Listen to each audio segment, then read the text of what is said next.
I believe you have to weave this exit option or exit thinking into the DNA of your business. And so what that practically means for me is starting to ask the questions constantly when you're making your normal day-to-day decisions, your weekly decisions, strategic and tactical, starting to ask, what would a prospective buyer think about this decision?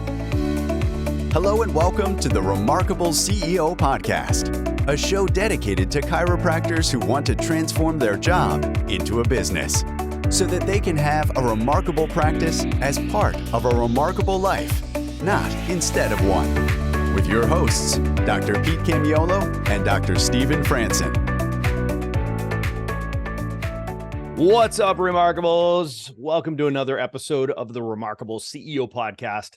I'm Dr. Stephen Franson. I'm super excited to introduce you to a new friend of the Remarkable Practice, an expert in the field of exiting your business. This is Mac Lackey of Exit DNA. Mac, good morning. Good to see you, brother. Good morning. Yeah, thanks so much for having me. Excited about this. So, Mac, for many of our listeners, they're probably hearing about you or hearing from you for the first time. I always feel like I get more out of a message when I feel like I know the messenger a little bit. So can you just give us that back of the napkin bio, like just a quick 30 seconds of who you are and, what makes you an authority? Why should we listen to you about how to optimize our exit process, beginning with wherever we are right now in the 4 seasons of the chiropractic career? Absolutely. I would say the back of the napkin, kind of the highlight reel is I've been an entrepreneur my whole working life. I have started, scaled up, and exited 6 companies. All my exits were 7 or 8 figures. I had a couple 8-figure exits in my 20s. So I have been through the process. Not only have I had some, quote, successful exits, which I'm very thankful for, but I've also made a million mistakes. And so I am very aware of how I can help people avoid some of the dumb mistakes I made early in my career. So that's kind of the back of the napkin. Man, I'm glad that you started this episode there, because that's where we ended our last one, to be honest with you.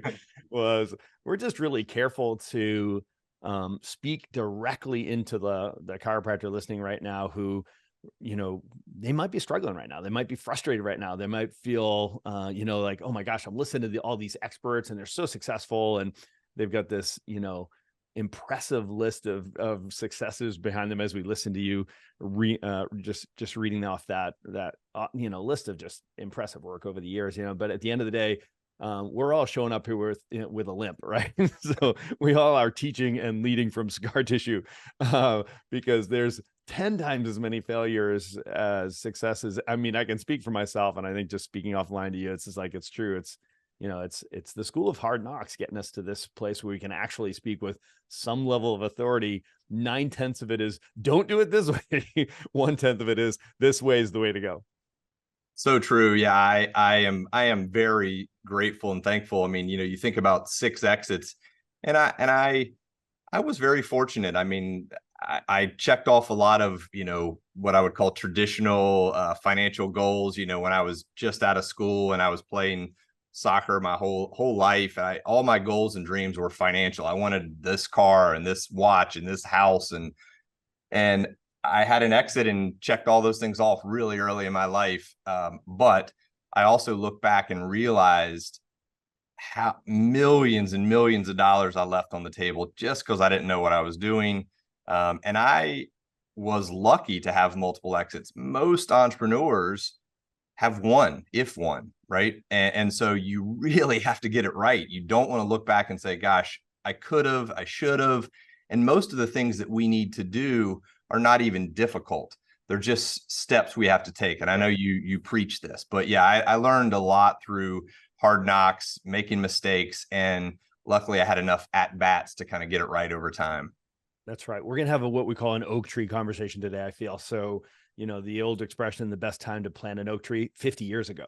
What's the next best time? Today, right? So we're going to equip these doctors regardless of where they are in their career, right? So whether they're brand new and they're building something for the first time, or they're in the scale season and they've just started to scale their business, or they're an exit and they're thinking to themselves, I'm a year out, or 3 years out, or 5 years out from selling my business. So regardless of where you are, this conversation's for you, because it's about optimizing, right? So, and how much you can optimize, how fast you can go is going to be up to you.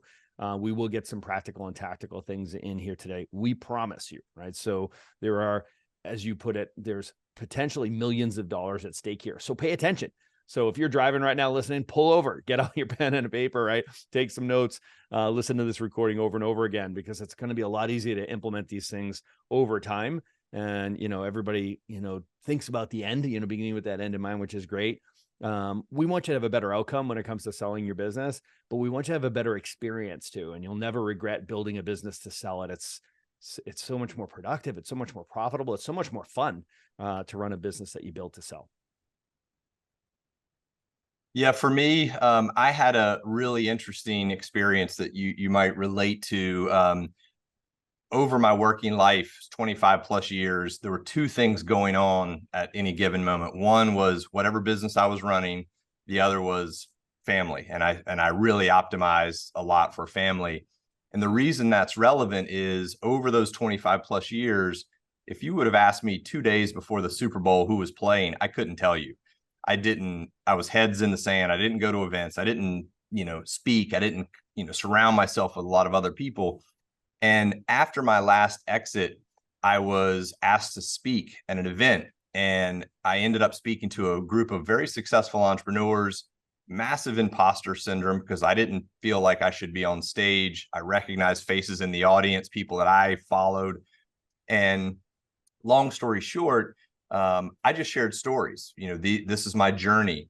And as I walked off stage, a number of these entrepreneurs kind of ran up to me and said, Mac, I've got investment bankers and attorneys and CPAs, and I've never heard anyone talk about what you just shared. And the key message that I shared, not realizing it at the time, was that I had never sold one of my companies based on a traditional financial multiple. And every business I sold was based on strategic value, something that I had created. And I found a buyer who was willing to pay a premium for the value. It didn't have anything to do with EBITDA or revenue. Those were just foundational things. It was all about the strategic value. So a lot of what I think about and work with people on is how do you ensure over time you're compounding strategic value. And I think in the world that you've operating in, it's really easy to imagine people just thinking about what's their billings, what's their revenue, what's some of those financial metrics. But there are a lot of other things that are going into building a valuable practice, your clients, your location, your service offerings, all those things that tend to get missed. And those to me are the real value. Those are the things that are creating the EBITDA. That's right. And it's something that you have some influence over. You can make decisions around just investing in and developing those things intentionally. So, before we get into the guts of this, I want to make sure that people contextually appreciate that you and love chiropractic. Like, I always like to try to get a couple of fun facts, from one of our guests or speakers. And I know, you've got a great soccer story and history, which is, I find really interesting coming from a soccer family. And you're also a big chiropractic advocate and consumer. So why don't you frame that out just a little bit so that people know you actually know this industry as well as a raving fan of chiropractic? Yeah, I would say two things. Maybe like a lot of individuals, whether it's fair or not, the field of chiropractic was a little bit unknown to me early in my life. But as you said, I played soccer basically my entire life. Through college, played professionally. It's been a life passion. And the many, many years of that, 6-7 days a week, indoor, outdoor, created some real challenges for me in my low back, my hips, and I didn't really know how to address them. And so an orthopedic surgeon, actually a friend of mine, recommended a chiropractor. And I ended up going to a chiropractor that to me became a friend very quickly. But he literally changed my day-to-day life, even to the point where, sometimes it was particularly bad when I started. I would have to text him and almost like meet me in the parking lot. I could barely get out of my car. I mean, you know, it just would get so bad and locked down. And so the adjustments and the things that he gave me to do really, really changed my kind of general health. But one of the funniest things that's happened recently is my wife and I spend about half the year in Barcelona, and we were just flying back to the U.S. for Thanksgiving. We'd been there about 3 months, and my wife asked me just before we flew back what I was most excited about, and we kind of listed our things. And I, of course, it was my parents and seeing my daughters, who are, both kind of, old teenagers, I guess you would say, in their 20s, and my chiropractor made the top 5 list. And my wife started laughing. She said, "Your chiropractor's in the top 5." And I said, "I honestly cannot wait to see him get adjusted, because I knew that I would feel so much better right after." And so anyway, yeah, I'm a big believer in chiropractic, and have been, a fan and a consumer of it for, a decade plus now. That's great, man. Well, you're talking to some world-class chiropractors, and the good news here is you're talking to chiropractors around the world. So we're going to get you hooked up with Dr. Aaron. He's in Spain, in Barcelona, and he's phenomenal. He's a good friend of ours. He's one of our success partners, and he teaches chiropractic technique at a remarkable level. So you'll be in great hands with him. So we'll get you connected with him. I know Dr. Aaron's listening right now. He's like, "Yeah, Franson. All right, good." So that's great. That's great. All right. So I quote you, and I hope I'm quoting you properly. I love the expression that that businesses are not bought, they're sold. And I love this concept of selling your business. Like it's an action, right? So it's not passive, it's active. It's not reactive, it's intentional. And just unpack that concept for us a bit, because I think that really applies to these really micro businesses that chiropractic. I mean, you appreciate the chiropractic practice, the chiropractic business, such a small business.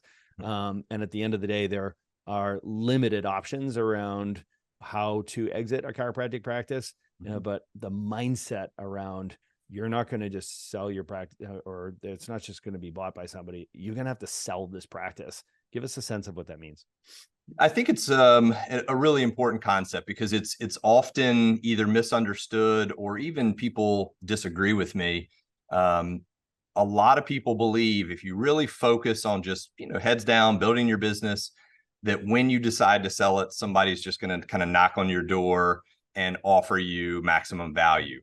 I just don't believe that happens. And for my personal experience, I know that not only completing a transaction, but getting maximum value was a proactive, not only step, a long series of steps that we had to take. We had to be intentional about how we were building things.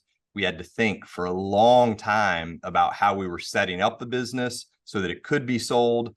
And then ultimately, it was proactively reaching out to and pulling people into a process that we thought would be good buyers of the business. And what that means to me is it's incumbent on us as business owners to make it happen. If we wait, it's kind of that field of dreams analogy. People say, "Oh, you build it and they will come." I don't think that's true. That's right. If they show up at all, it's never going to be the value and the right type of buyer that you could have found if you were more intentional. And so to say exactly, what you said, it is a proactive step. It is not wait until you're 6 months away from wanting to exit. It is years in advance of that, doing the little things that compound into value over time. So the way you and I met really was, we have our remarkable exit program for our doctors for chiropractors who are getting ready to sell their business. And that's really where I came across your awesome content and was, found it inspirational, informational.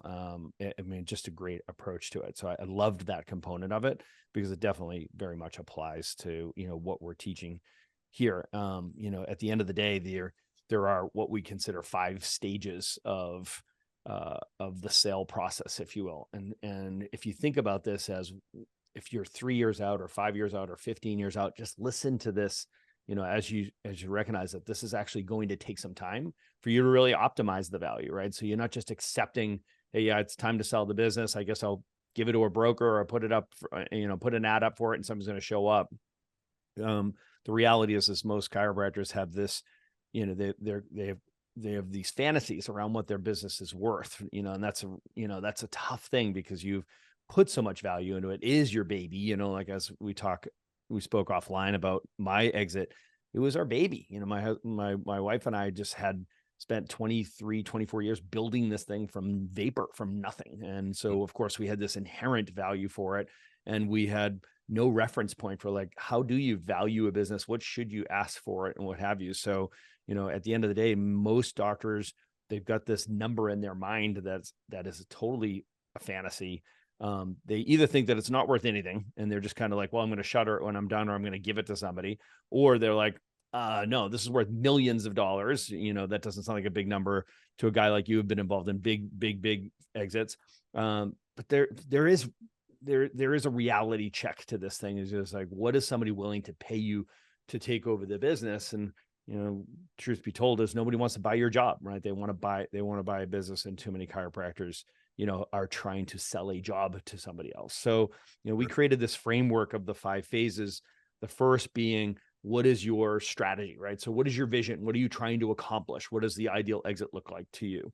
And then there's readiness, which is, are you ready? Are you ready to sell your business? Is the identity questions around this. And are you mentally prepared for that process and for what happens after the sale of your business? And is the business ready? Is the practice ready? Is your team ready? Are the patients ready, right? So that readiness stage.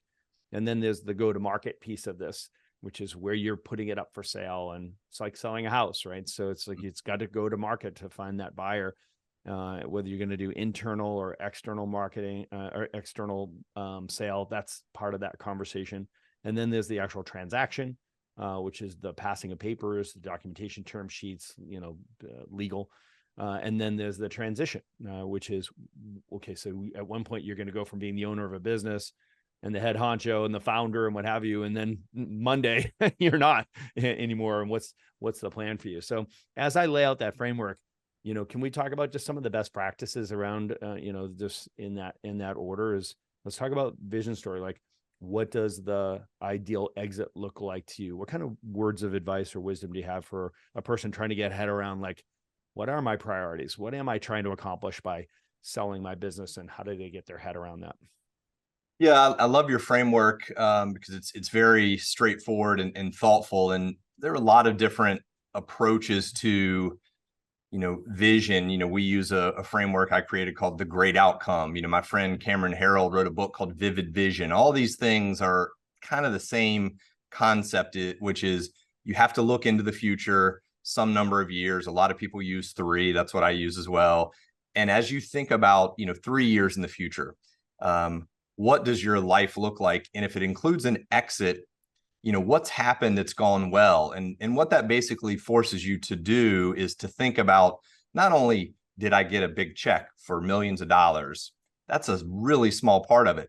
What are you doing day to day? Are you a consultant for the group that bought you? Are you involved in any way? Are you sitting on a beach in Fiji? And the more clarity you have on what life looks like and what has happened in this sort of future state, you can start to reverse engineer it and say, okay, well, in order for that to happen, people can't, in the chiropractic field, for example, my relationship was almost always with an individual. It was not with a practice. I had a chiropractor, a doctor, and if that doctor moved, I moved. And so nobody, I tell, business owners this all the time, nobody wants to buy a business where the founder is in the critical path of everything. Right. And so I think, one of the very first things based on your framework is to look into that kind of future and start to imagine, what are you doing in the future that is vision oriented? You're happy, you've got the money you want in the bank, you're doing what you want during the day, and then you start to reverse engineer. If that were true in the future, what's had to happen on the way to get there? And for most people, that means, wow, I need to start now putting systems in place, delegating differently, maybe marketing differently, because if it's, my program that I have now is not called the Mac Lackey Exit Program. It's called Exit DNA. If it was the Mac Lackey Exit Program, everybody thinks of me instead of my program. So that's kind of where I would start. So to use the touching a nerve metaphor here for chiropractors, I mean, that's the big deal, right? So many chiros here that are listening to this podcast, they recognize that they are owner operators and they don't own a business, they own a job. And they're making the ascension from an owner operator to CEO, right? So going from a laborer to leader, and that whole identity shift that's associated with that. My first 12 years in practice, it was the Franson show, right? So, and we had a wildly successful practice, but I didn't own a business, I owned a job, right? So I recognized that at least that it wasn't scalable, wasn't durable. I wasn't thinking transferable at that point. So started my associate program, and we had almost 40 associate doctors, 39 associate doctors over the next 17 years. And that was all about that transference of value from it has to be Franson that adjusts me to all the other associate doctors were seeing the patients as well as I was, right? So it was about the chiropractic, not the chiropractor. It was about the adjustment, not the adjustor, right? And it was really critically important that we made those transitions. So I'm so glad that you put your finger on that, because it's just that right there is a cultural thing. And it's like, oh man, that's something that's going to take time to fix. My gosh, it took us 10 years to undo that bird's nest, right? And it was almost like breeding it out. It wasn't even like, hey guys, here's the deal now. It's not about me. It's about I wish you could just send out an email blast, right, to get that done. It's a cultural shift. So you started to talk about readiness there as you started talking about, your own readiness, but what about the business and a practice readiness? And there's some things that you can do operationally, systematizing everything so that you can hire world-class people that you can delegate to and create reporting systems and meeting rhythms and really get that level of readiness for, is this business ready to be sold? Which is one question. Another question is this business ready to be bought? Right. So what are your thoughts as I say it that way? Yeah, I think, again, I'm not a chiropractor by any stretch. I'm a consumer of the services.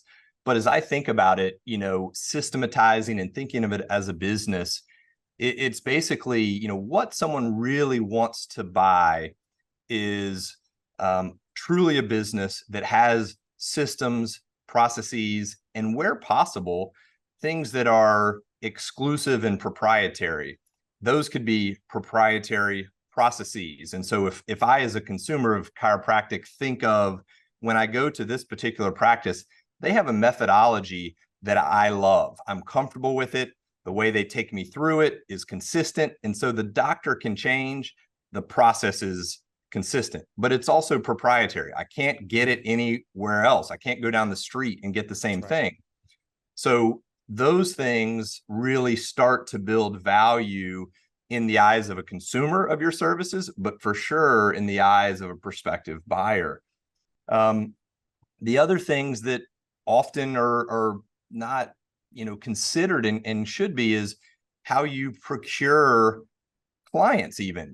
Do you have relationships with sports practices, different teams, different networks?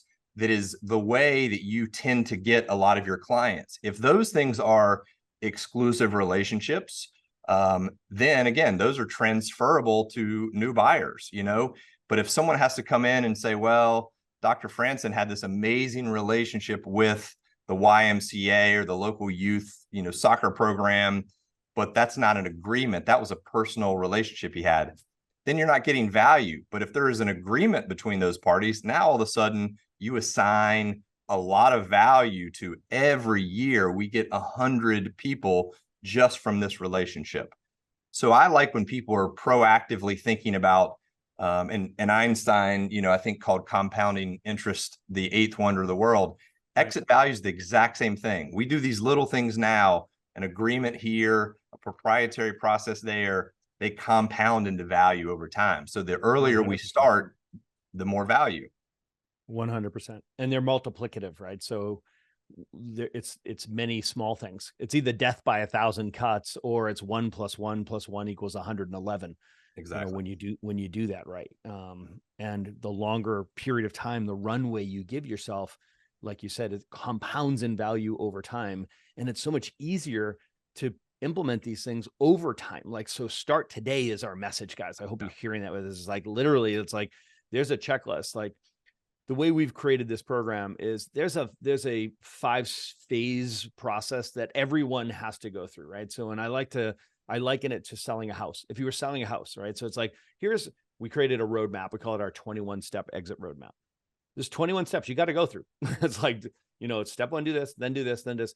And regardless of what your objective is in selling your business or what your priorities are, time, money, legacy, whatever it is, it's like, you have to go through these 21 steps if you're selling your house, if you're selling your business. That's one half of the program. The other half is value drivers. And the value drivers are, okay, you're going to go sell your business, or think of it as a house. You're going to go sell your house.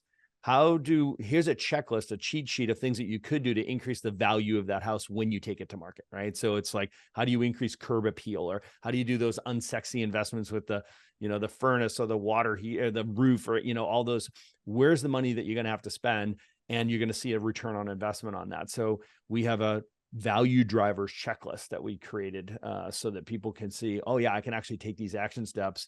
And you could do those over the next 5 years, 10 years, and just implement them into place. And it really will be a compound effect, as you put it. It's 1 + 1 + 1 + 1. And you're going to see that huge return on that. And it's going to be so much easier to implement. So let's talk about going to market. So when you're selling your business in the chiropractic space specifically, it's traditionally, typically, you got 2 choices. There's an internal sale or there's an external sale, right? So internal sale is typically like, I've got somebody on my team. I got a doctor. I get somebody on my team who's been my associate, whatever, and they want to buy the practice. That's a whole nother conversation, and we don't need to completely unpack that by any means, but that would be an internal exit. Somebody on my team inside my business is going to buy the business. And then there's external exits. And external exits mean I'm going to take it to the marketplace, and I'm either going to sell it myself or I'm going to sell it through a broker. An external and the external sale is typically either what we call a Main Street or a Wall Street sale, right? Main Street is a DC, doctor chiropractic, a DC selling it to another DC. Or is it a Wall Street exit, which is, hey, I'm going to get involved in some kind of corporate roll-up, some kind of private equity deal or whatever, this consolidation that's going on now in the chiropractic space. So, those are 2 different types of, they're totally entirely different experiences and right. entirely different outcomes. And it's really sexy. There's some interesting opportunities now in chiropractic. That 7-figure exit that probably wasn't a reality before is actually a potential reality for, some of these docs who, if they understood that that's a potential outcome for me, what are the choices? What are the steps I would need to take to become attractive to an opportunity like that? Will you speak to that? Yeah, I love that. And one thing I want to go back to very quickly is the house analogy. I think is so applicable, and I'll give you my personal example. I built the house that I'm in right now.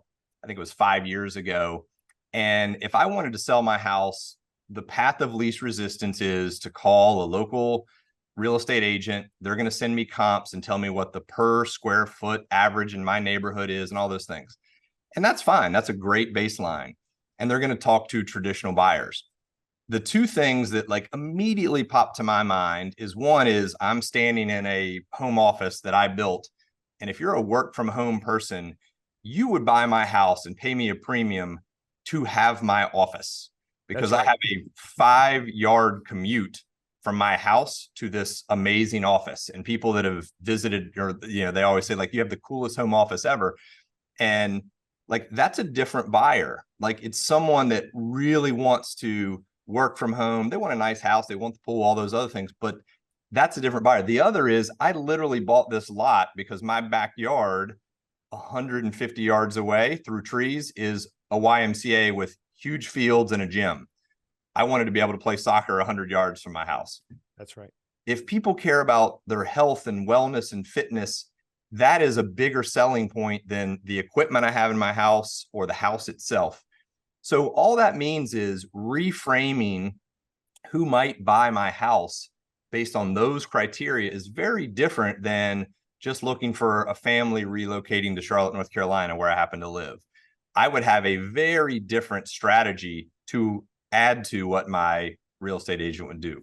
So from the chiropractic standpoint, again, you articulated, of course, very well. I mean, there are a couple ways to think about it, but what a lot of people don't appreciate is the biggest exits almost always happen when someone is looking to break in to your industry, not a slightly larger chiropractor buying your existing practice, because they know the multiples, they know the industry, and it can be a good exit.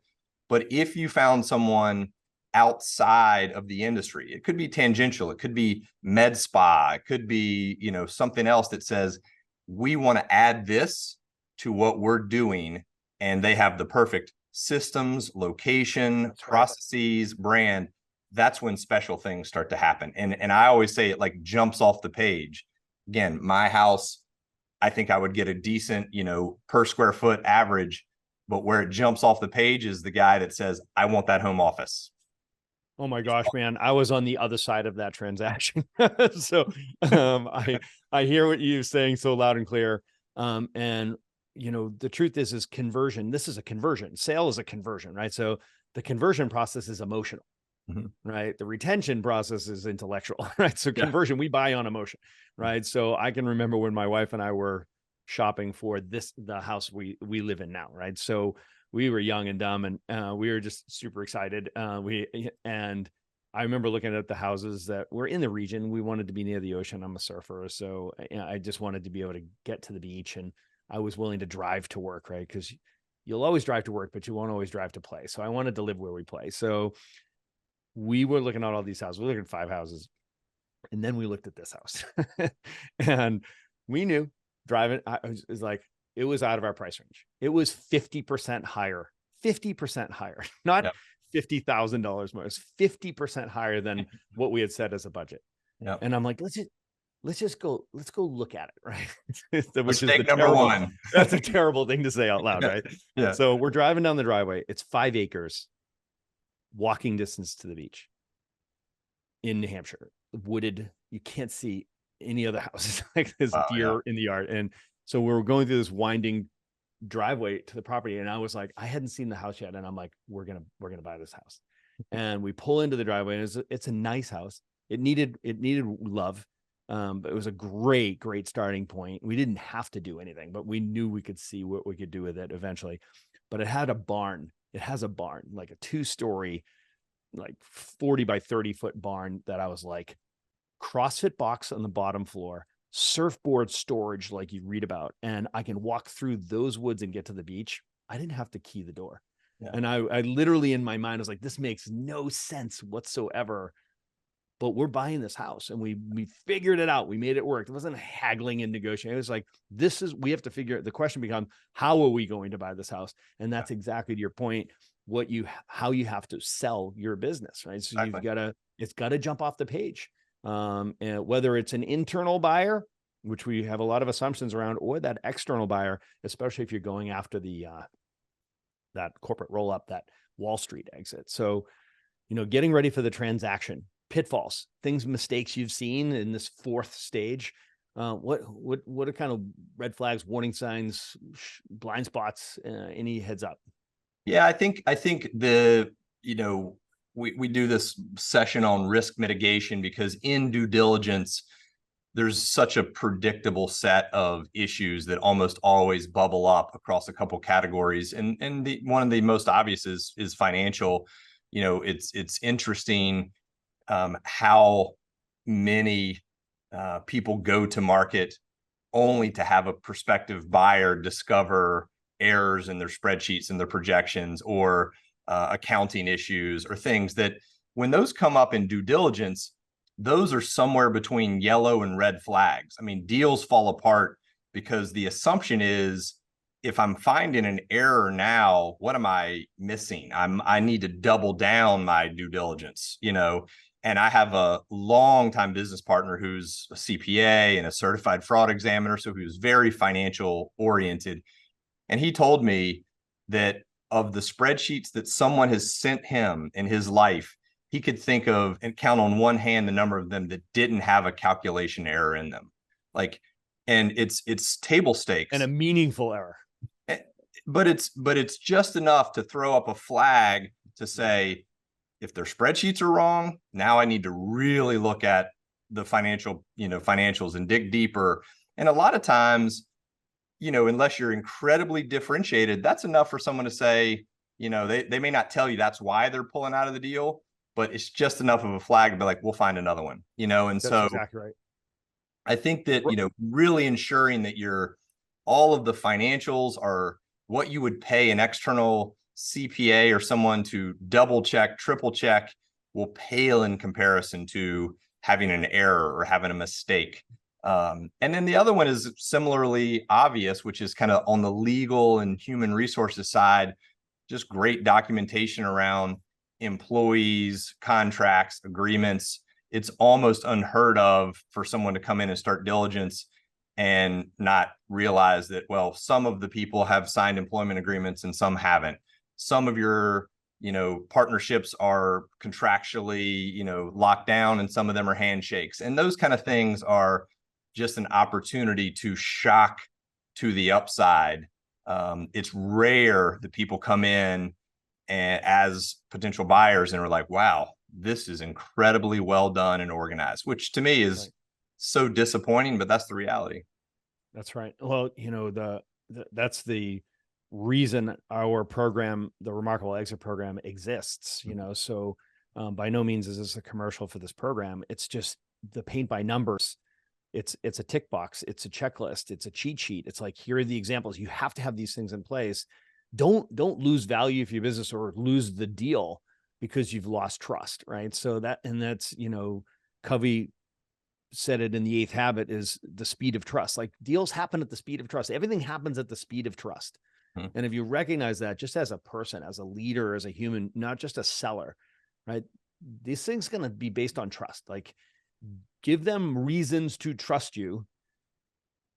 Don't give them reasons to distrust you, right? So it's like everybody shows up and there's a trust continuum, right? There's, on the far right-hand side of the bell curve, it's, I trust you.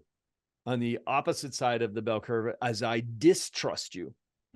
And in the middle is, I don't trust you yet, right? So it's a zero. It's like, it's not, I don't distrust you, but I don't trust you yet. And if you think of each one of these steps in due diligence, to be able to, like, here are our 3 years of financials, and they are crystal, and they are airtight, and they've been checked 3 times, they're certified. Doing all of that on the front end is like, there's no skeletons in the closet. There's no misrepresentation. There's no question marks hurt a deal. It's just like, here it is. And if they see that level of scrutiny, and you're just building massive trust. And it's just, it's a way for you to strike a check that is going to come back to you. It's like, spend the money you're going to lose. If you don't do that, you're losing money, guaranteed, if not losing the deal. No, I think I love the trust example or that sort of, bell curve. And it's almost like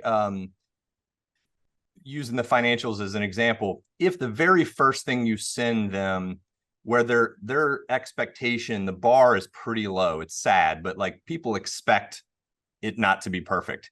If you shock them to the upside, you get so much credit that now they almost are saying, we don't need to do as much diligence. Look how good the financials are. Like, this is an incredibly put together practice. And so you're buying so much goodwill that when and if another issue pops up, they're almost dismissive, because you've done so much to move them on that continuum out of the gates. But most people are the opposite. Most people kind of start on their heels a little bit and are trying to recover. Oh, yeah, sorry, let me explain why we did it that way. And all of those things, like you said, question marks are risk. And so if you start off strong, you've bought so much goodwill, the chances of getting a good deal done have gone through the roof. That's right. We hear people talking about doing the emotional bank account, like that's a deposit in the trust account. I call it the grace account, right? So in business, it's grace. It's like, you're going to need grace in deals where people are like, listen, I have a lot of trust for you. I'm going to extend grace. I understand that shit happens and there's mistakes that get made and there's oversight and whatever, but you want to be building that grace account from the very beginning so that people would be like, yeah, nope, got it. No problem. Just let's get this fixed. Let's add this, send that over. That's the relationship you want to be having during a deal versus this contentious, man, I don't trust you. Why are all these issues? You should have had this in place.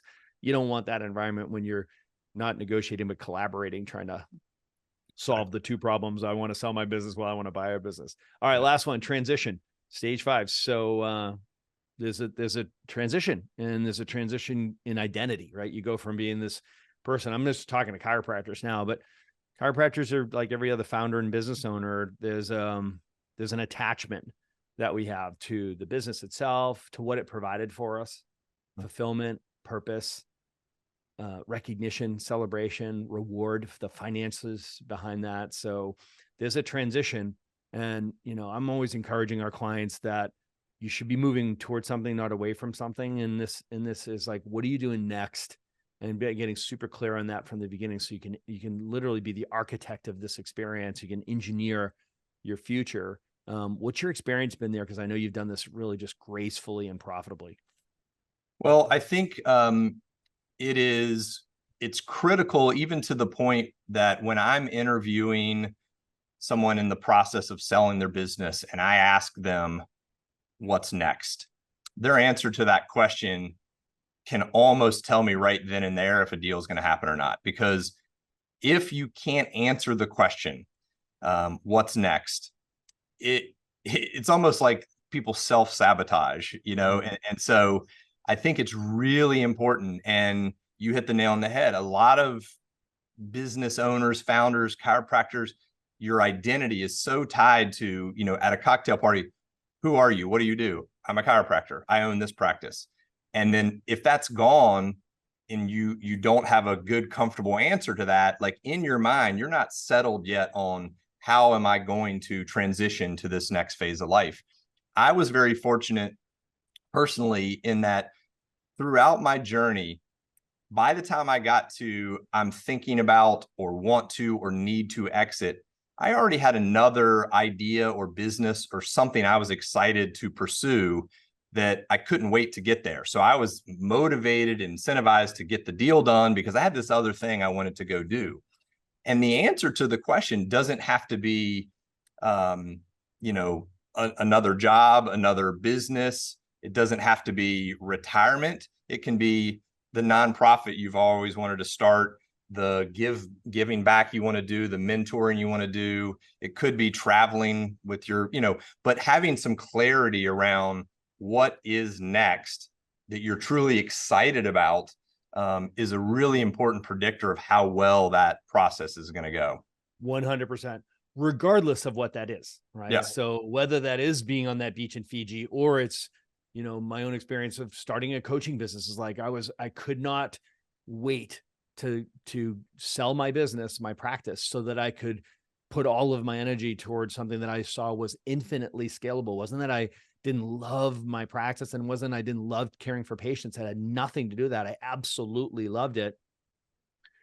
But the idea, like on the other side of it, was I've maxed out what I can do here, and I'm young and strong, and I really want to spend the next 25 years really impacting humanity through chiropractic and creating something that was far more scalable. So this is just an example of like, I had something that was really pulling me forward and could not wait to make this happen. So last question.